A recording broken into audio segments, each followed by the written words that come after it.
one phrase in the indictment filed today against former Niles Mayor Ralph Infante best sums up the 56 charges against him. The phrase described what was going on around him as, quote, ongoing illegal conduct to create sources of money and power for Ralph Infante. The indictment of the former mayor of Niles. It's our top story at 11. Ralph Infante was the mayor of Niles for 24 years, from 1992 to 2016. It'd probably save us about $250,000 a year. But the Trumbull County grand jury today indicted Infante on 56 charges, the 41-page indictment detailing allegations of bribery, theft in office, misuse of city property, and gambling. The bribery charges center on two incidents in which Infante is accused of accepting $500 to $1,000 for hiring a person to work with the city of Niles, and in which a contractor performed $7,000 to $8,000 of work on his property, and instead of paying for it, Infante hired a friend of the contractor to work for the city. I did find Ralph Infante tonight inside ITAM 39. He didn't want to talk to me on camera, but he did speak with me for a few minutes. He was smiling and said he wasn't concerned about these charges. He told me that he asked for this investigation a year ago, and he wants to see specifically what the charges are.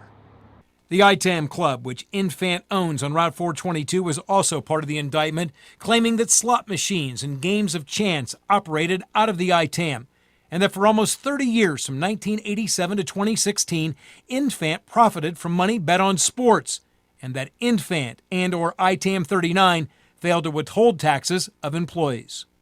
Other charges include Infante's spearheading the waiving of $40,000 in building fees for a local company, failure to report NCAA championship tickets gifted by a businessman, and instructing a witness to provide false information about money paid to Infante.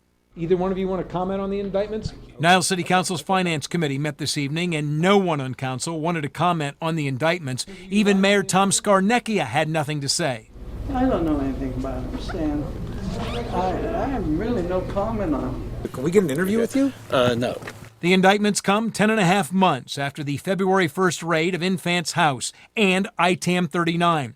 Boxes of documents were taken from the house and the club at that time, documents which most likely were used in the indictments handed up today.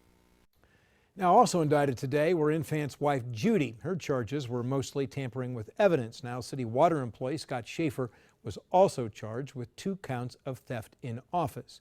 Now, you can read the entire 41-page indictment. We have it posted on our website, WKBN.com.